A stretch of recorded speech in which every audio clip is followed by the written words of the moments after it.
Il est 6h, je me prépare pour faire mes intervalles. J'ai mangé mon morceau de sucre. Et il y a Anaïs qui se prépare, là elle va partir prendre son train. Ah, il faut pas que je la filme. Finalement j'ai pas du tout assuré, mon Garmin il était déchargé en fait parce que je l'ai laissé en veille pendant 2 jours et puis du coup je suis restée là chez moi 1 heure de plus pour le recharger. Et je vais faire mes intervalles maintenant.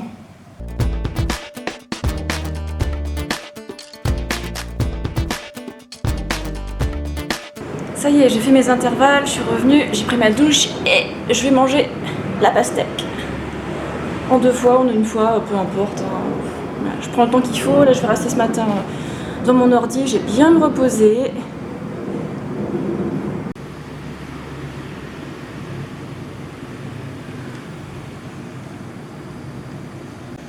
Faut que je vous montre. Là-dedans, dans le sac à dos, il y a 10 kilos de mangue. Bon, évidemment, c'est pas cher par rapport à la France. Je vous épargne le prix pour pas trop vous dégoûter. Elles sont tellement bonnes, celles-là. Voilà, cool. 10 kilos de mangue, ben ça représente ça. Dans l'après-midi, je suis allée à Salade Concept. C'est un resto qu'on m'a conseillé, alors j'y suis allée. Alors là, pour commander, on sélectionne les ingrédients qu'on veut pour la salade ou le wrap. Et puis on choisit aussi sa boisson et la sauce pour la salade. Voilà donc ma salade composée géniale avec des haricots rouges, des raisins secs, du brocoli, des tomates cerises, du radis, des asperges, du potiron cuit, la salade, des carottes, des graines germées, voilà. Et pour la sauce, c'est une sauce au tamarin, mais il y a un peu trop du vinaigre pour moi. Et là, c'est des pommes de terre à la sauce soja. Et mon smoothie d'ananas. Ensuite, j'avais encore faim, et donc j'ai mangé du riz rouge avec des pommes de terre et le moins de sauce possible, et des rouleaux de printemps.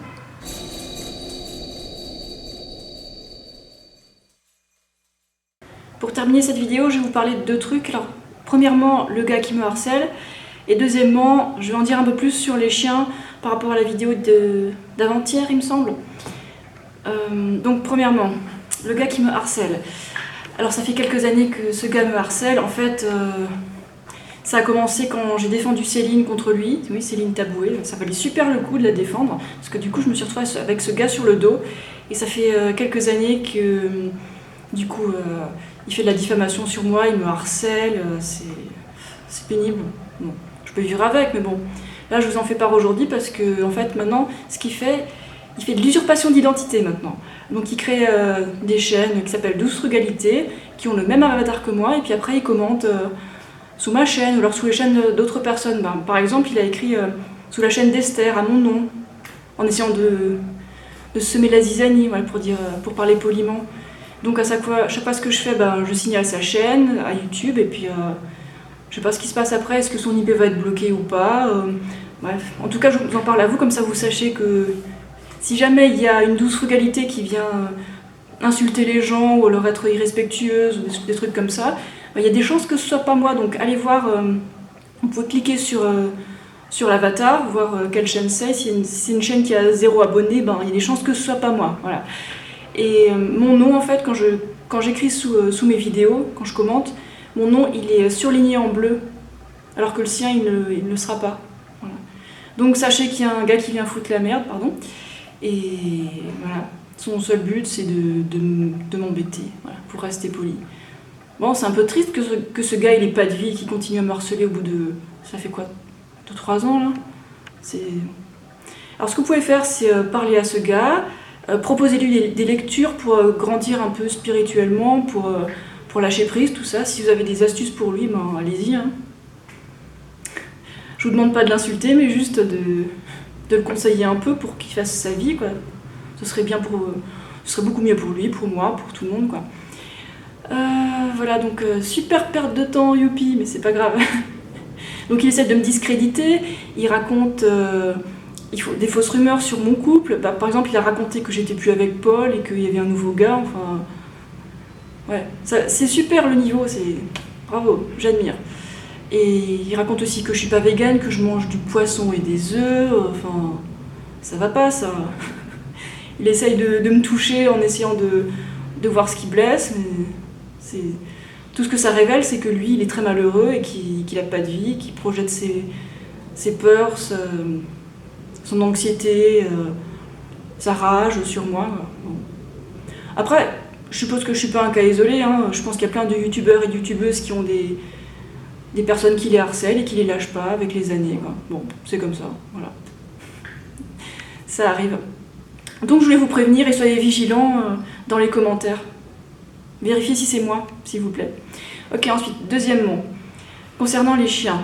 Bon, j'ai parlé des chiens pendant, je sais pas, 2 minutes dans la vidéo de l'autre jour. Et par exemple, qu'il y a des propriétaires de chiens qui n'ont pas trop aimé ce que j'ai dit. Et bon, je vais m'expliquer un peu plus pour me faire un peu mieux comprendre. Bon. Alors si jamais, voilà, vous pensez que les chiens c'est mignon, si c'est bien dressé, que c'est pas dangereux, tout ça, un chien, ça reste un loup, hein. Je sais pas si vous avez vu un chien en meute, c'est un comportement de meute de loup, hein. C'est pas un gentil toutou qui vient venir vous faire des câlins. Ça se comporte comme un loup, ça tourne autour des humains, ça aime bien faire peur, ça se comporte comme un loup et c'est assez effrayant en fait. Enfin, imaginez, vous vous promenez avec vos enfants en bas âge, comme ça, un dans chaque main, dans une rue, comme ça, un endroit public, et d'un coup il y a 3 chiens qui débarquent, qui commencent à montrer les crocs et qui vous laissent pas passer, et puis il y en a 2 pareils derrière. Vous faites quoi?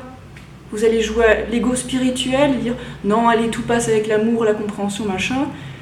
Bah, là, va falloir prendre des décisions pour que ça se passe le mieux possible et pas juste dire oh, mais ils sont gentils, machin. Non, c'est la nature ne veut pas que du bien, quoi. Et moi, l'autre jour, bah, je me suis fait courser par 2 chiens, un séparément et puis un autre après. Et puis après, j'étais dans un village où ils ont commencé à tous aboyer, puis je les entendais me courir derrière.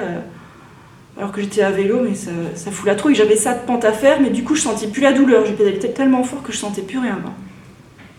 Donc ouais, c'est la panique à bord. Et puis quand c'est dans un endroit public, les propriétaires des chiens sont censés faire en sorte qu'ils puissent agresser personne, leurs chiens.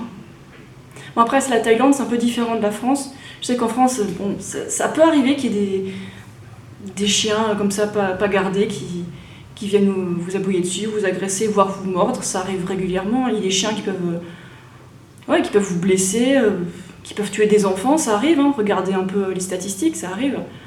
En Thaïlande, c'est encore plus répandu parce qu'il y a beaucoup plus de chiens errants. Et j'ai pas la haine contre les chiens. Quand je dis que je les aime pas, ça veut dire que je leur fais pas confiance. Voilà, il faut être un peu réaliste à un moment, quoi. Après, bah, des fois, il y a des chiens bien dressés quand je vais chez les gens qui sont gentils et tout.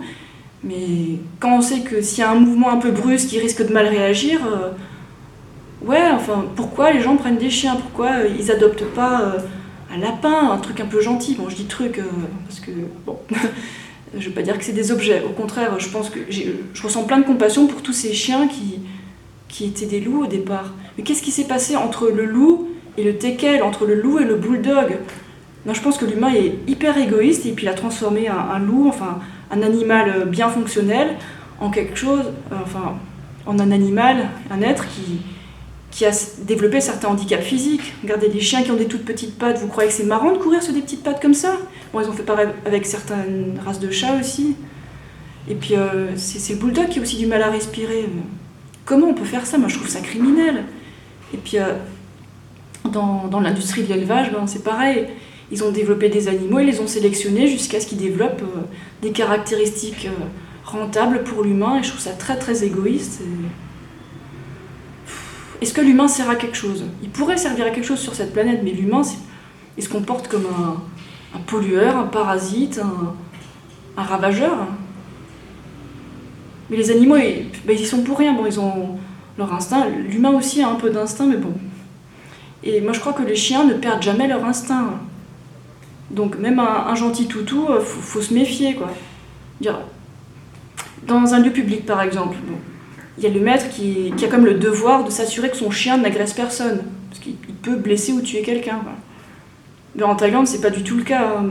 D'ailleurs je pense que je vais éviter certaines routes de village par la suite, surtout quand je suis toute seule, pour éviter de me retrouver dans des situations comme ça, quoi. C'est trop dangereux, quoi. Et même en ville, il y a des histoires de gens qui se font mordre par des chiens comme ça en Thaïlande.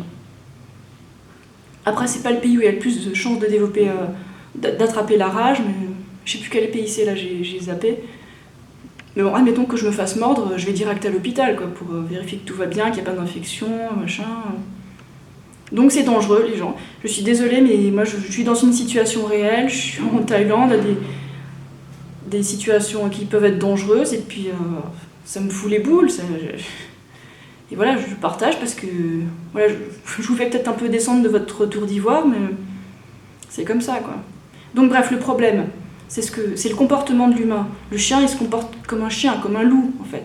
Donc j'en veux pas aux chiens, mais j'en veux aux maîtres qui font pas leur boulot, qui mettent pas de barrière autour de chez eux, et qui les tiennent pas en laisse avec des muselières. Bon, je sais, c'est horrible, moi je souhaite pas ce destin aux chiens. Quand j'étais en Afrique du Sud, quasiment toutes les maisons résidentielles où il y avait un jardin autour, il y avait des chiens dedans. Parce que les humains, ils préfèrent acheter un chien plutôt que d'acheter un système d'alarme. Un chien n'est pas un objet, un animal n'est pas un objet. Donc si on pouvait laisser de l'espace aux animaux dans la nature et puis arrêter de les prendre pour des marchandises, quoi. Donc non, je ne suis pas spéciste, oui j'ai entendu ça dans les commentaires, c'est absolument ridicule. Moi je ressens de la compassion pour les chiens. Et sur le coup, ceux qui veulent m'agresser, ben, je les aime pas, voilà. C'est comme quelqu'un qui aime pas son patron, ben, il l'aime pas, il a le droit. Mais bon, après, on va pas faire du mal à notre patron, voilà. On a le droit de pas apprécier quelqu'un, c'est comme ça. Ça fait pas de nous quelqu'un d'inhumain, voilà. On a des sentiments et tout, et puis ce qui est important, c'est nos actions, tout ce qu'on fait dans la vie. Après, on a le droit de parler, d'échanger des infos, échanger notre avis. D'ailleurs, la zone de commentaires, c'est là pour ça, c'est pour échanger vos avis, vos opinions, et puis toute opinion est la bienvenue du moment que vous insultez pas et que vous savez vous tenir un petit peu, quoi. Voilà. Tout le monde a le droit de s'énerver, et puis voilà. Donc, en conclusion, que faire? Ben, être prudent et puis être un peu réaliste aussi, quoi.